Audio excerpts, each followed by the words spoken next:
I've been super impressed by how collaborative, supportive, helpful, to be frank, basically everyone I've interacted with in the ETF business.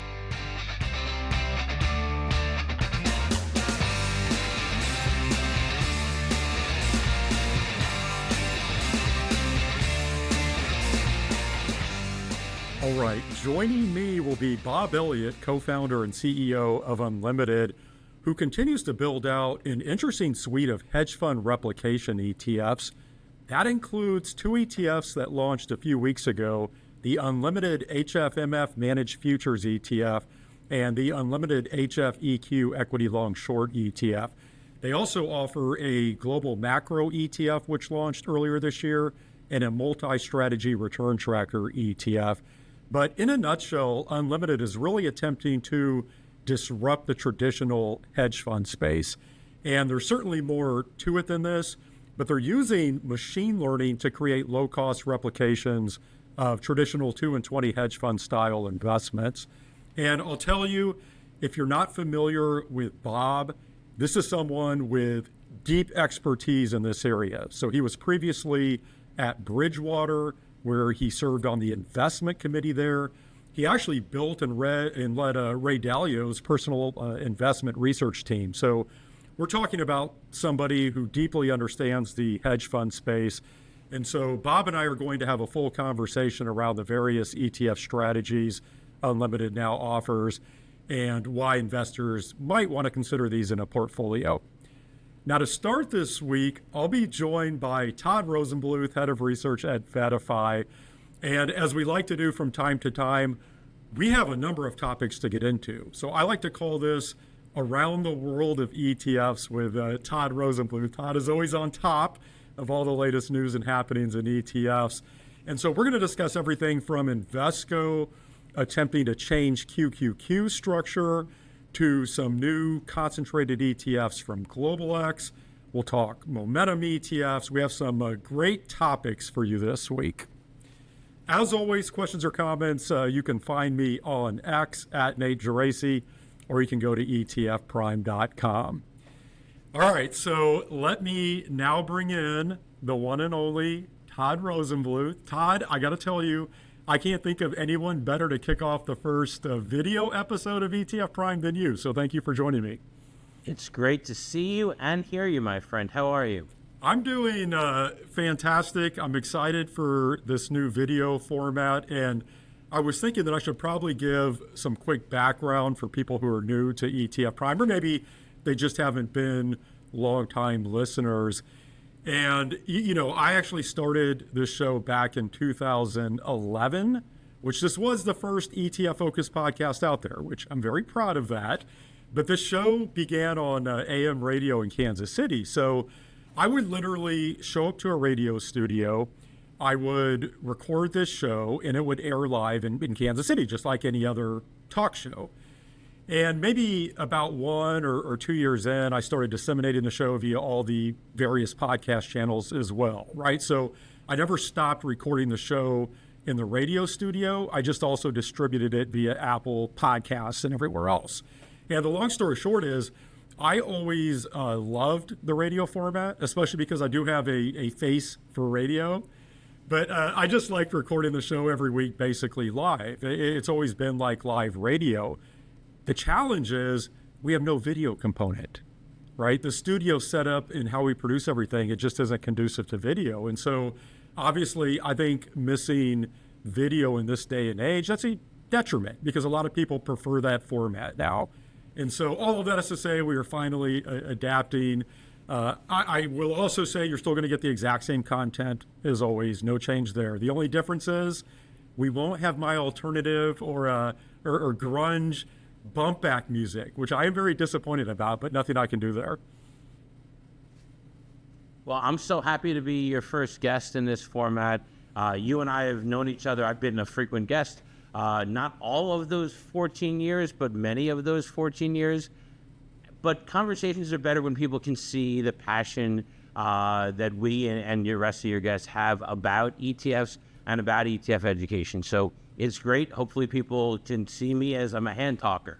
Well, I am too. I have lots of hand gesturing, so people get to see that now. You didn't get to see that in the studio. So let's go around the world of ETFs. And Todd, there's been no shortage of stories recently.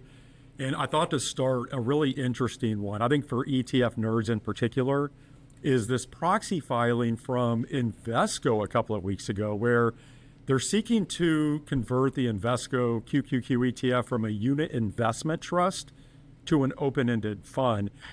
Do you want to explain this? I mean, we're talking about one of the world's largest ETFs here. Yeah, so this is the fifth largest ETF. It's among the oldest of those ETFs. It's been around since prior to the 2000s. I think it launched in 1998 or 1999, if memory serves.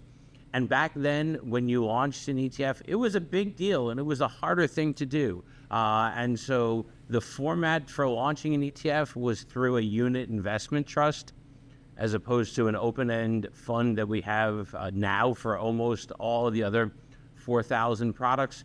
And there are some limitations. Why Invesco has kept this for more than 20 years, 25 years, is not something I'm qualified to be able to answer.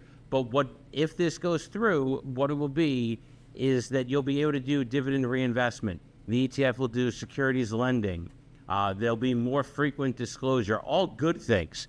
And if this goes through as a shareholder, you will see cost savings. The expense ratio is going to go down from 20 basis points to 18 basis points. So it's hard to come up with a reason why not to do this or why not to vote in favor of this if you're a shareholder from a proxy standpoint. But this needs to be approved by shareholders, and that's not a guarantee. So hopefully this serves as part of the education for people who own QQQ. At a minimum, go find your proxy, go decide whether or not this is something you support. I support it personally.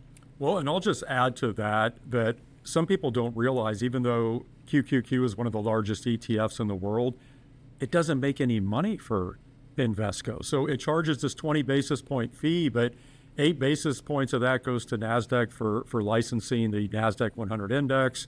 And then Bank of New York Mellon, they receive another 4 basis points as the trustee. And then that other 8 basis points, it has to be spent on marketing, right? Because that's what's written into the trust prospectus.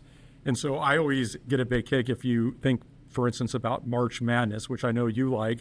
You'll see Invesco QQQ all over that event.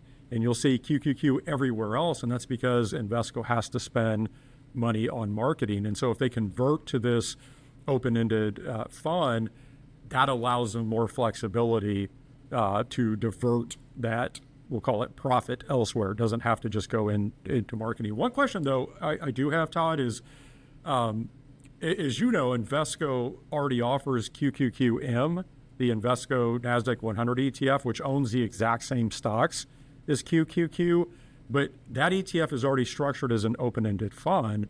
It currently costs 15 basis points.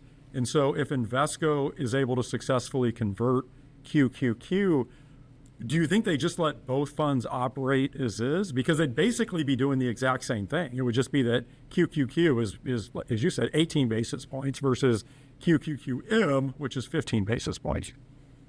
So in short, I do. I think both these funds will continue to operate and operate successfully and continue to garner interest among a different shareholder base. So QQQM is a $55 billion ETF, so 1/7 of the size. QQQ is $360 billion.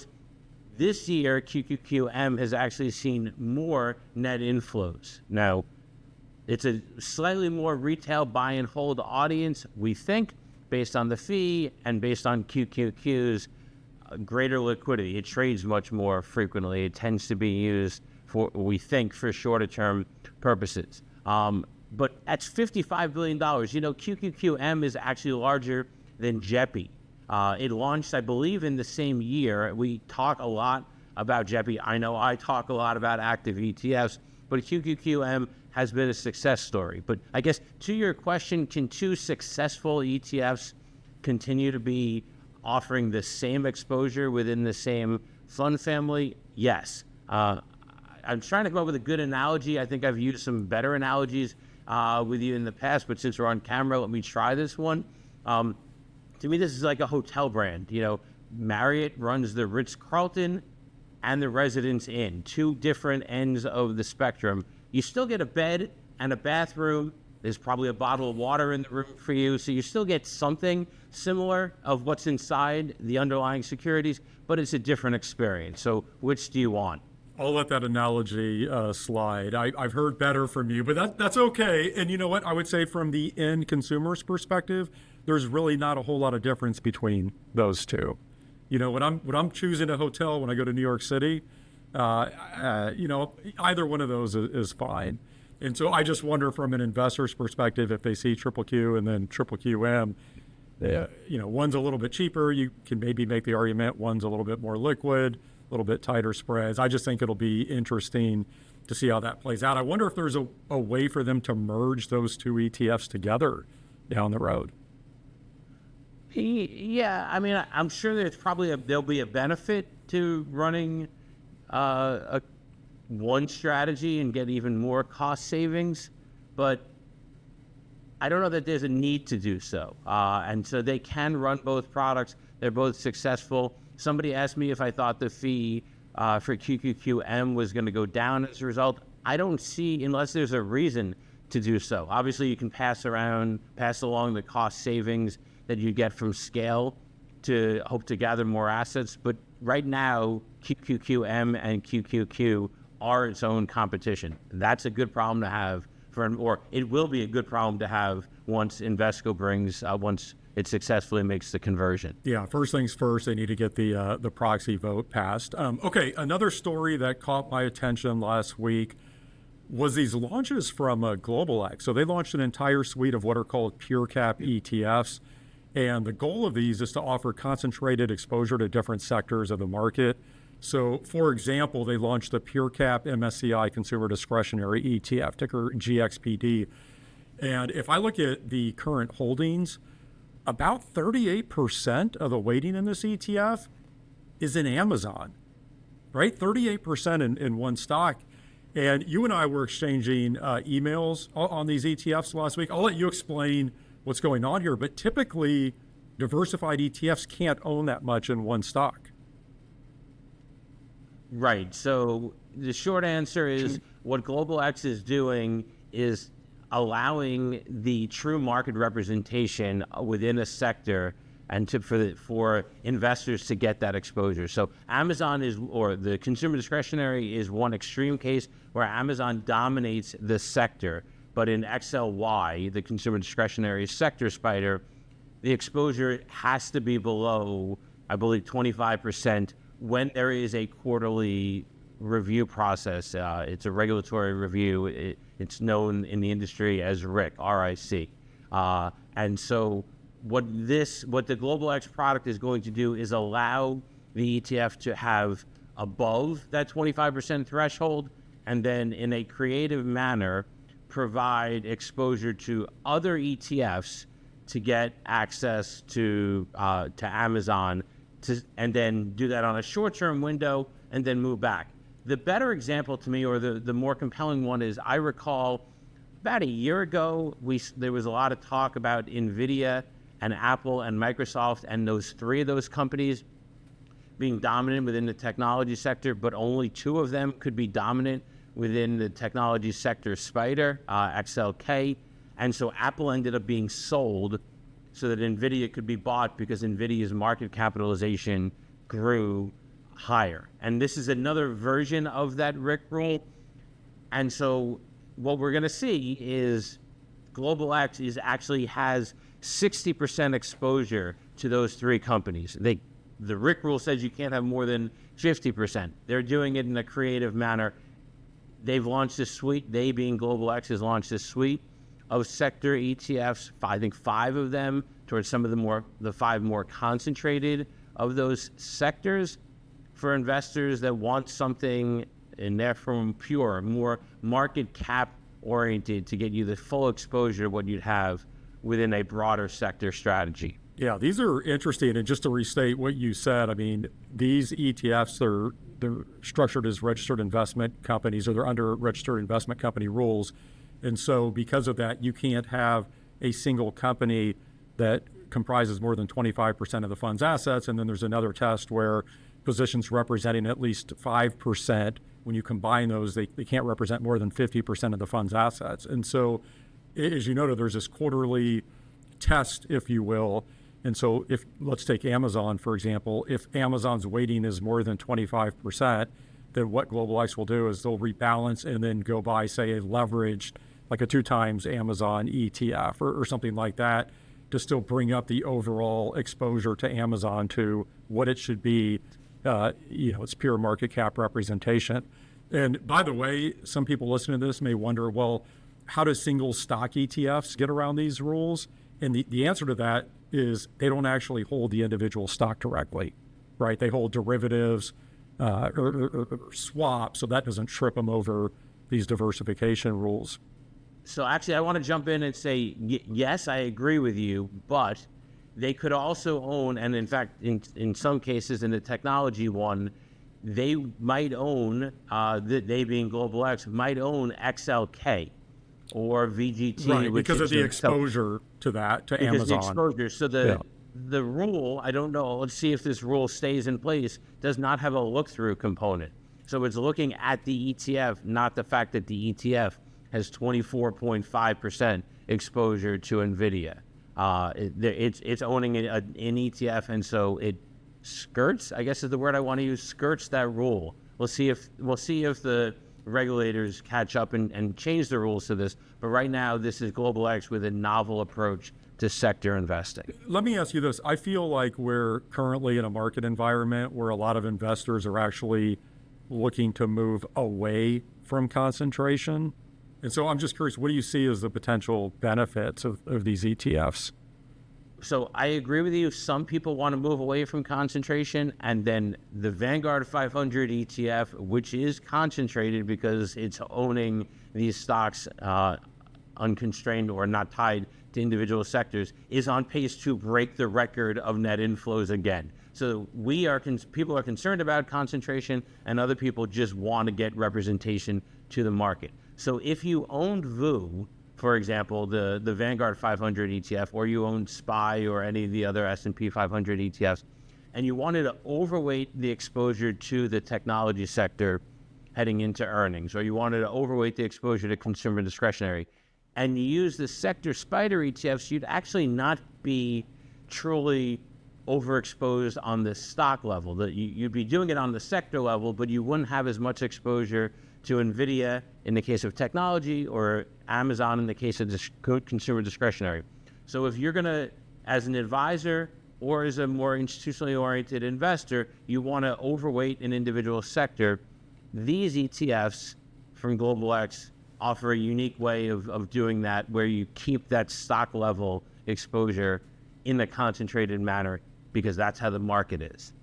You mentioned the sector spiders, which reminded me another story that you had mentioned while we were exchanging emails, are these covered call sector ETF filings from State Street. Do you want to touch on those real quick? Those are interesting.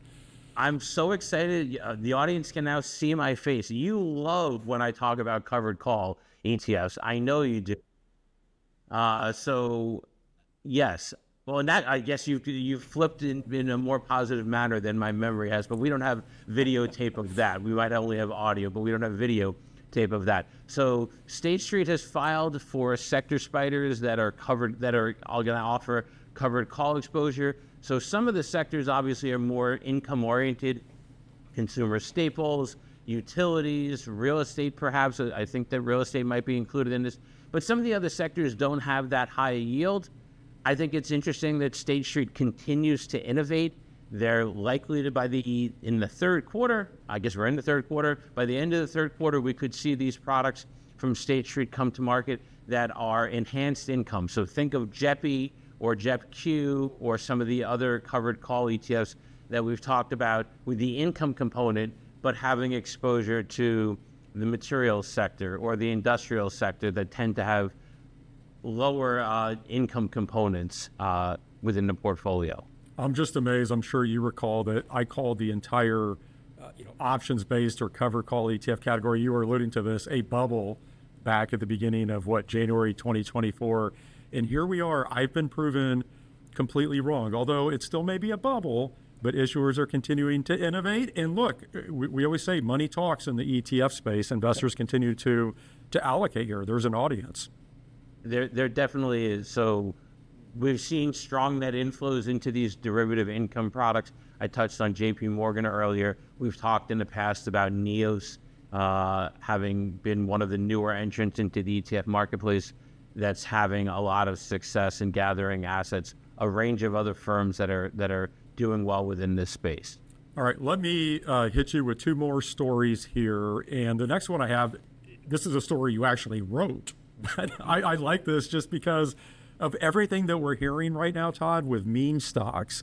And I would say really just the overall risk-on sentiment in the market. So momentum ETFs, you talked about how momentum is the best performing factor over the past year.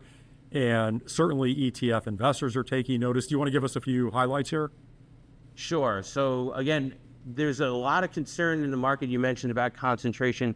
There's concerns that the market keeps getting higher, going up, and is higher and higher, and has bounced back after the sell-off earlier, I believe in March, April time period. That is certainly the case. Momentum, the trend is your friend, relative strength, whatever you want to refer to it as, has worked. And so we've seen investor demand, both from the underlying stocks continuing to climb higher, as well as the ETF. So I touched on that in a piece that folks can find on etftrends.com, where we shined a spotlight on SPMO, that's the Invesco S&P 500 Momentum ETF, and then MTUM, which is the iShares Edge Momentum ETF. I'm going to butcher the name of the product off the top of my head, but how those two ETFs are constructed, how they're different, how it's different than growth investing. Let me do a short version of it. These SPMO and MTUM rebalance at different time periods, different frequency, so the holdings are going to be different. We talked about Amazon and NVIDIA. You can find those stocks in the Invesco S&P Momentum ETF, but you cannot find those stocks in the iShares MTUM ETF, just because of how the rebalance periods have happened. So I found it really interesting to dive in to two similar sounding ETFs and talk about the popularity of them, but also talk about what makes them different. Yeah, and again, if you look at the performance of these, even year to date, there's been significant outperformance versus just the S&P 500, for example. So it'll be interesting if we continue to run. You and I always talk about how if you have that performance, flows tend to follow. We've seen that, and I think that could continue if the markets continue running. Todd, before I let you go, don't laugh, but I think we have to work in at least one crypto ETF topic, right? Listen, it's your show. I'm here with you. I have an idea where we're going to go, but go ahead. Let's do it. Well, we could go anywhere because I've been tweeting a lot about spot Ether ETF inflows. We have spot Bitcoin ETF inflows. What I'm actually going to select is the SEC approving, listen to this, the SEC approving the Bitwise 10 crypto index ETF and then immediately staying that approval order, which they did the exact same thing a few weeks ago with the Grayscale Digital Large Cap ETF. So you have the SEC Division of Trading and Markets, they approved this, and then basically the entire thing was paused. Any comments you'd like to offer up here? So I'm not as in the weeds on this as you are and as my colleague Roxana Islam is. So I don't know that I fully understand what happened and why it happened, other than my gut is the clock ran out, and so an ETF is filed to go live. If it isn't stopped from going live, the clock runs out and it's set to go. And so one division didn't stop it and another division did, maybe. But to me, I think the SEC is not yet publicly comfortable about anything other than Bitcoin and Ethereum on a spot basis being inside a crypto ETF. So we have a whole bunch of additional cryptocurrencies. I think many of them or some of them would be represented in the two funds that we're going to go live. We don't have individual exposure to it. We have futures-based exposure to it, but we don't have spot exposure to it. And so I think the SEC isn't ready. Why they aren't ready, I'm not qualified to be able to answer. Maybe you are, but I think the SEC wants to make sure that they are fully comfortable with this. And I think the clock started to run out, and then they got smart enough to stop it. But what say you? I think the way you frame that is mostly how I would. I think the SEC, and they've said this publicly, they're working to put a framework in place to have spot crypto ETFs come to market in a very streamlined and efficient manner, where you have basically ground rules. Everybody knows what those ground rules are prior to launch, and then listing on an exchange. There's also an alternative theory that's been floated. I know Bloomberg's James Seyffert mentioned that maybe a single commissioner who hasn't been very friendly towards the crypto space is the one that's throwing a wrench into the process here.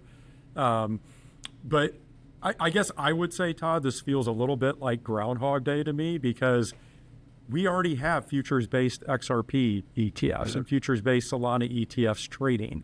And here you have in the Grayscale and Bitwise Index ETFs, products that they can't even own like a 5% allocation to spot XRP or spot Solana in an index-based product. I guess I just feel like we're seeing more contradictions from the SEC like we did several years ago. And I understand this is an emerging category. It's just maybe a little disappointing, but maybe we also just need to have some patience here. That's what SEC Commissioner Hester Pierce said. She said, hey, have some patience. We're working through this. And so maybe it's that simple. Well, I can say with confidence that a segment of the ETF pundit community is known for their patience and is willing to just let things go and not comment about this publicly or on social media at all.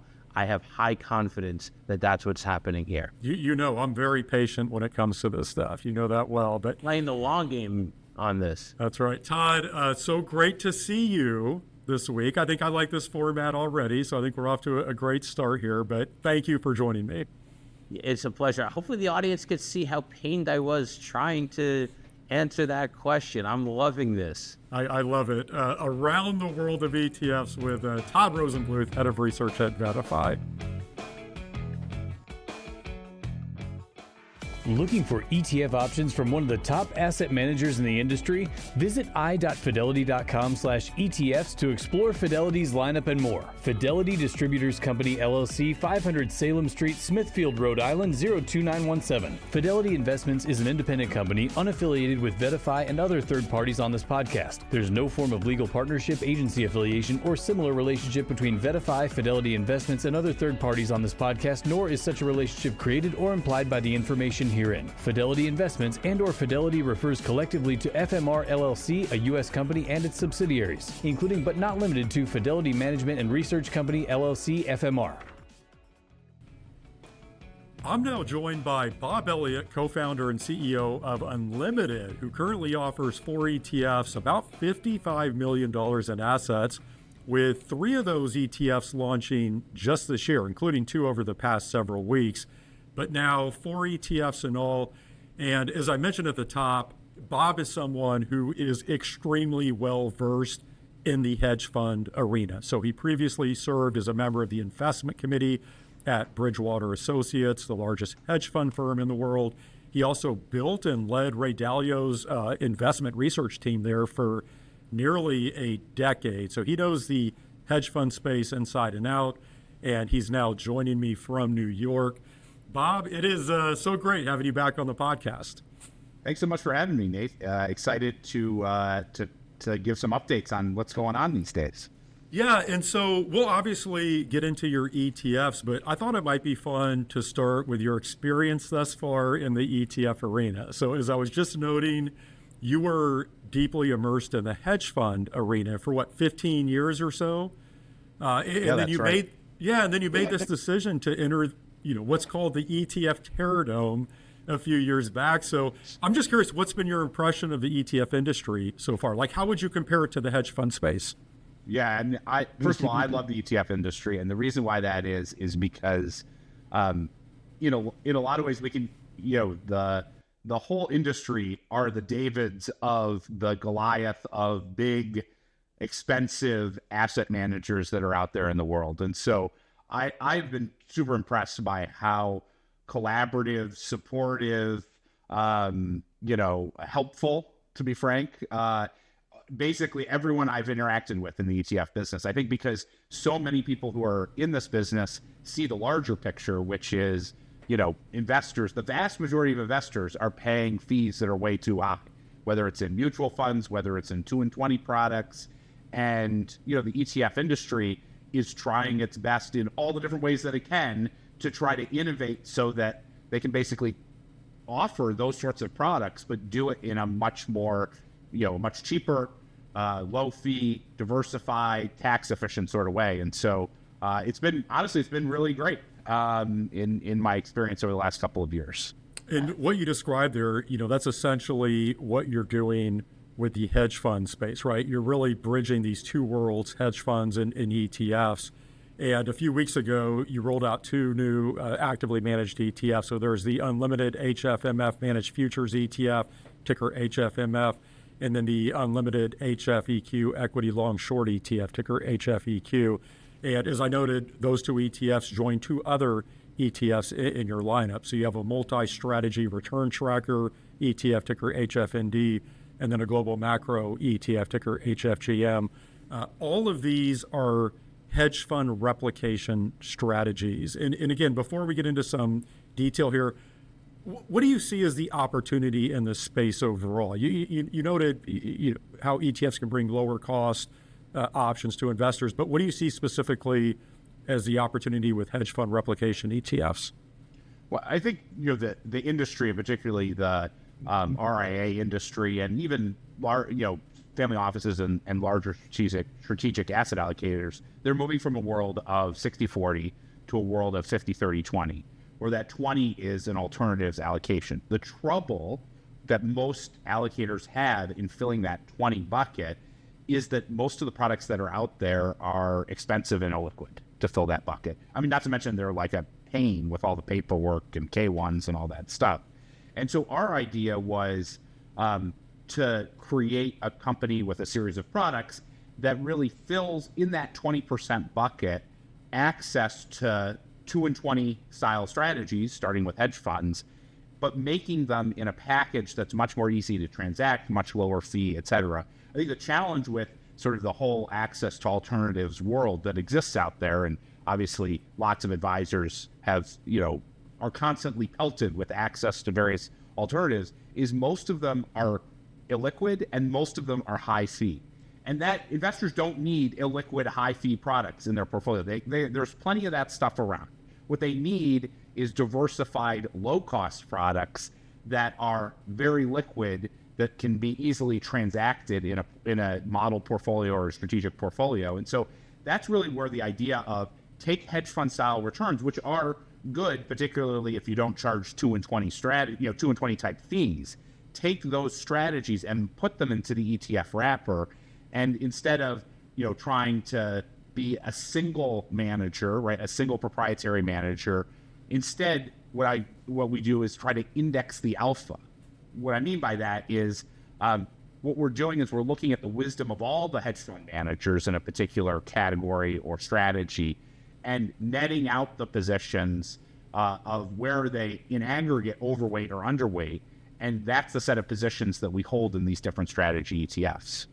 You mentioned hedge fund returns being pretty good, and I'm stereotyping a little bit here, Bob, but I actually feel like the hedge fund industry gets somewhat of a bad rap in that there's this narrative, at least one that I've seen, that these funds obviously typically charge high fees, but what makes it worse is the performance isn't always there.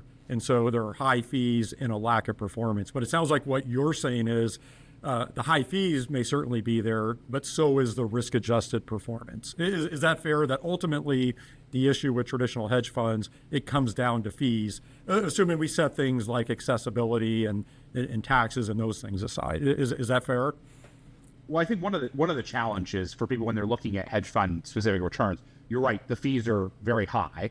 And so, sometimes as high as 400 basis points a year on average. And so we're trying to bring that down considerably in terms of, in the products that we're offering. But on top of it, it's very important to recognize that most hedge funds are built for an institutional audience. That institutional audience essentially mandates to the funds that they want to see their funds run, the hedge fund allocations run at something akin to bond risk. So something like a 6 to 8% annualized standard deviation.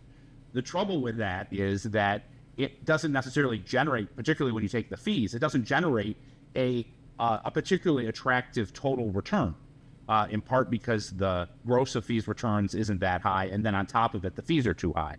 But the risk-adjusted return before fees is actually pretty good.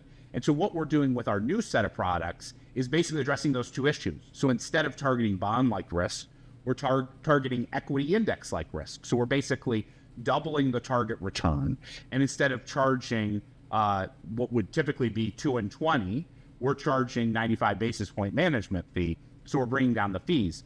Then you put those two things together, and now you have a strategy, access to strategies that have the same return properties and the same sort of risk-adjusted return attributes that hedge funds do, but they're targeted at a higher return and they're a lower fee. And that combination is really, really significant because it transforms what look on the surface like not great strategies from an end investor's perspective to something much, much more compelling for investors to include in their portfolios. So I just want to crystallize this, maybe summarize what we've covered thus far. There are many different types of hedge fund strategies out there. Clearly, they can have very different risk return profiles. And we'll actually get into some of those with your ETFs. But in terms of why investors should consider owning hedge fund strategies to begin with, just at a high level, it does sound like it comes down to that risk-adjusted performance and then clearly diversification. If we just boil it down, are those the reasons to consider hedge fund strategies?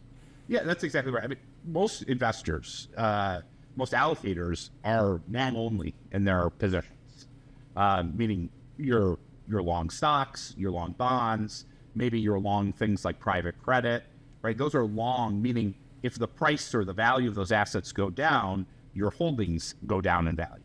And one of the nice things that hedge funds bring to the table is that they trade both long and short across a series of, across a wide range of different assets. And so what that means from a risk-adjusted return perspective is that they have more flexibility to generate positive returns in down market environments, which means that you typically have higher risk-adjusted returns than you see with long-only strategies.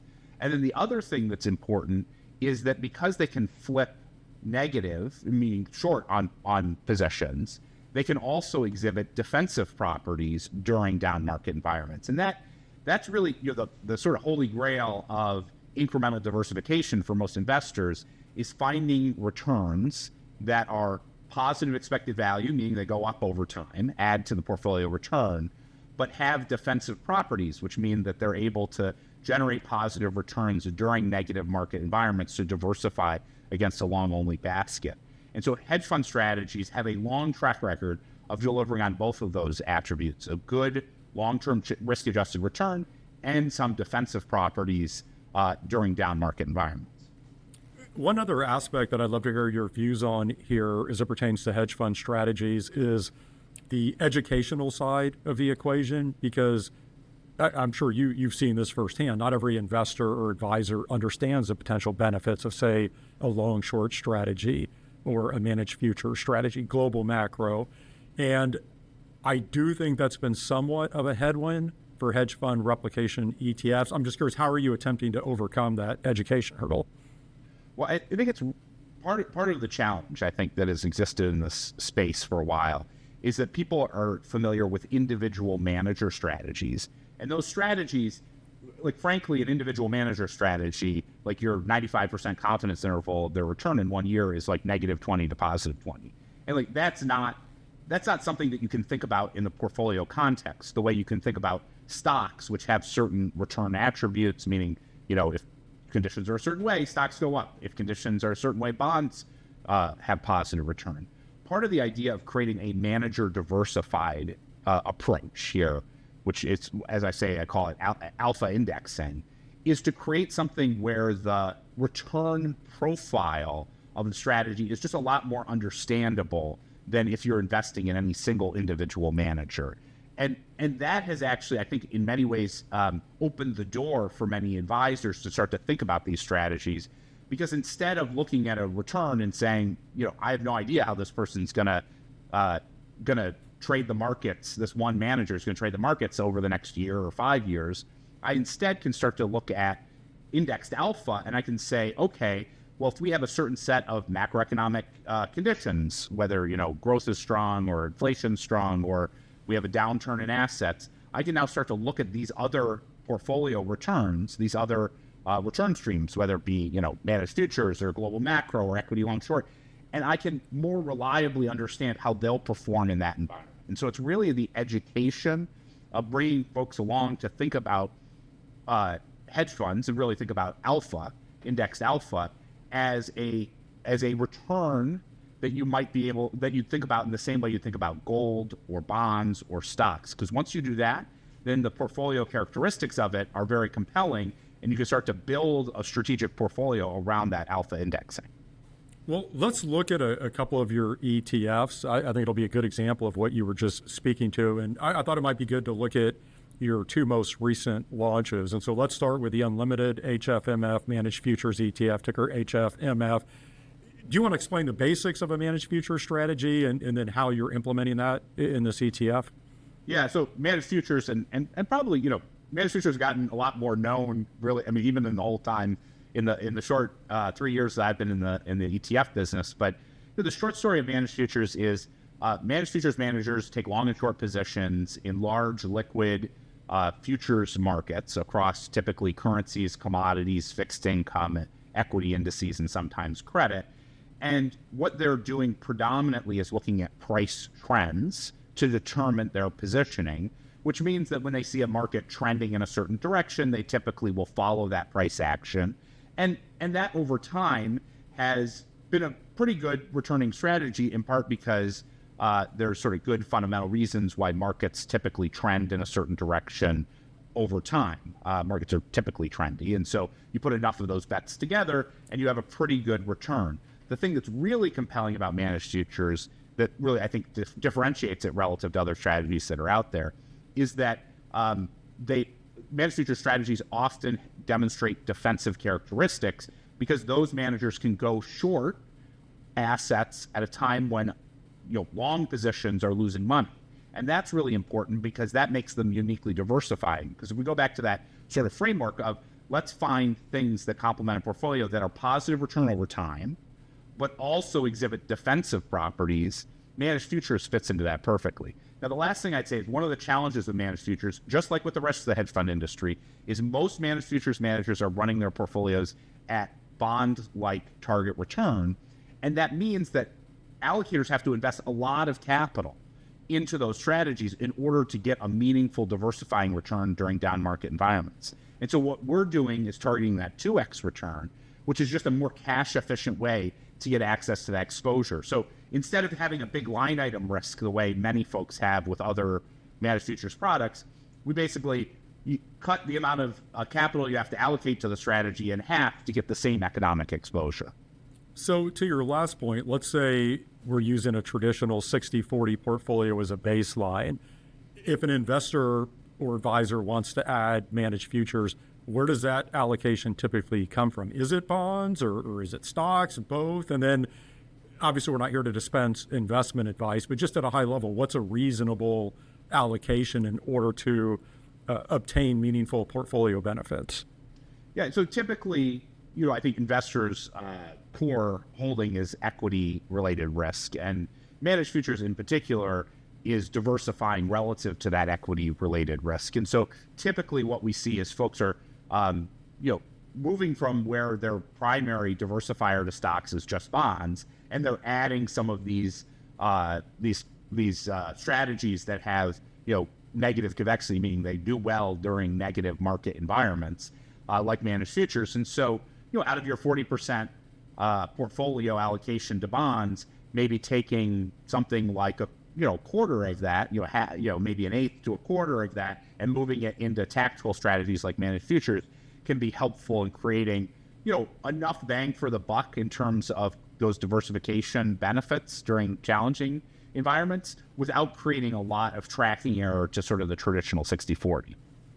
All right, the other ETF you recently launched is the Unlimited HFEQ Equity Long Short ETF. Again, ticker appropriately, HFEQ. Do you want to give a quick snapshot on that one as well? Well, that really draws on the insights of over 1,000 equity long short hedge fund managers. And we're not targeting individual stocks with that approach. What we're doing is we're looking at, as I mentioned before, the sort of wisdom of the crowd, particularly looking at things like sectors, factors, meaning like momentum, value, growth, concepts like that, as well as fundamental factors like free cash flow, et cetera, and as well as geographies, different stock markets around the world.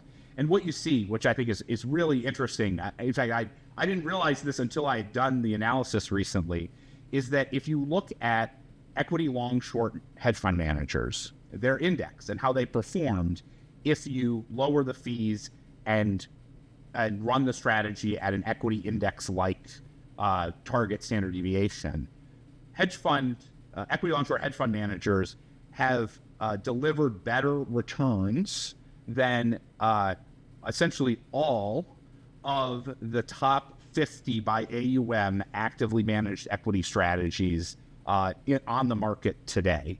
By over a course a couple of different metrics, whether it's return, total return, whether it's Sharpe ratio, whether it's information ratio. If you match up those returns, equity long short managers in the vast majority of circumstances have demonstrated that they're able to outperform ETF active equity management, and they blow mutual fund active equity management out of the water as well. And look, that shouldn't be a surprise. Like, hedge fund managers spend billions and billions of dollars a year trying to beat the markets. These are the smartest minds when it comes to trading equities. And so to me, it's not that much of a surprise that, equity long short hedge fund managers are much better at delivering alpha than ETF active equity managers or mutual fund managers.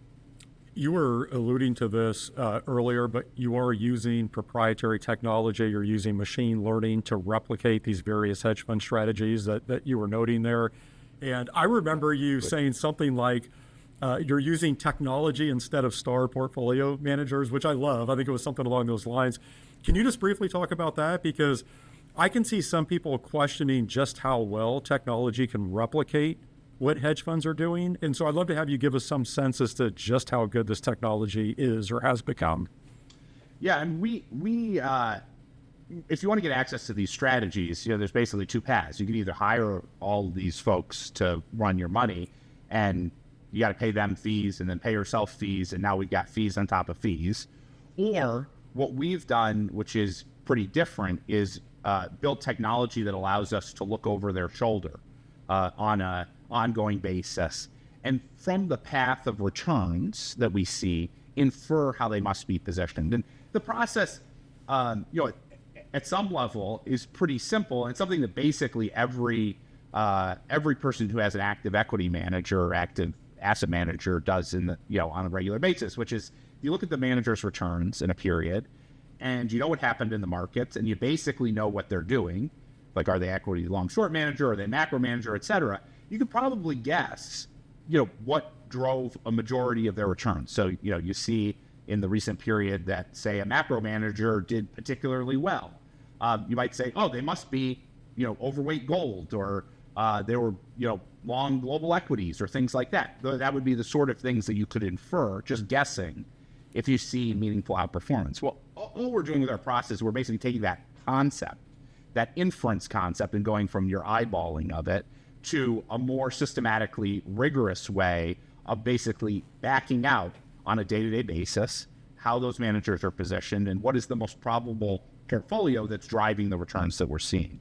And the neat thing about that is that because managers, particularly if you start to think about not just any one manager, but you think about 1,000 equity long short managers, for example, they're not going to shift their positions. That wisdom of the crowd doesn't shift instantaneously. It takes time for them to change their mind. And so if we can see their returns, which we see on a daily basis, on a pretty timely basis, we can track pretty pretty well. We can infer pretty well how their returns, what must be driving their returns. Because, in short, there just are not that many portfolios that describe today's outcome, which look like yesterday's outcome, which look like the day before's outcome. Because the portfolios all have to be adjacent because they're not shifting too quickly. And so when you solve it in that way, you actually have a lot of information value in the path of returns. It tells you a lot about how they're positioned. And from there, we can take that understanding and translate into long and short positions in liquid securities.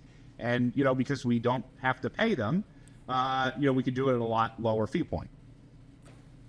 Bob, just a couple of minutes left here. I know we could do an entire hour just talking about the markets, but I have to ask you, just because I always see you posting out on X on a wide variety of economic and market topics, which, by the way, everyone should go follow Bob out there. Has some great information. But, we had the tariff tantrum earlier this year. I think everyone is waiting to see how Trump's trade policy might ultimately impact the economy. We still have historically elevated stock valuations. So I would say at the same time, we also have this boom in artificial intelligence and robotics. I know there are a number of different variables here, a number of different paths we could walk down, but just at a high level, what most has your attention on the stock side of the equation right now? Well, I think as an old macro guy, in many ways you can just boil down the stock market to a basic basic understanding, which is there's expectations priced into the market in terms of growth, and then there's reality. And when reality is weaker than expectations, stocks typically fall or underperform. And when reality is better than expectations, stocks typically outperform. And so if you just look at that measure, if you look back to 23 and 24, it's not. I think many economists have quickly forgotten that they said that recession was a certainty in 23, and it did not happen. And that's an important reason why stocks did well in 23. Same thing is true in 24. Expectations were depressed, and the economy did pretty well. Today, as I look out through the rest of the year, we're teeing up sort of, in many ways, the exact opposite. Equity markets today have some of the highest expectations of future growth and earnings growth built in that we've seen over time, just at a time when we're seeing the real economy soften, and has been softening for the last 6 to 9 months.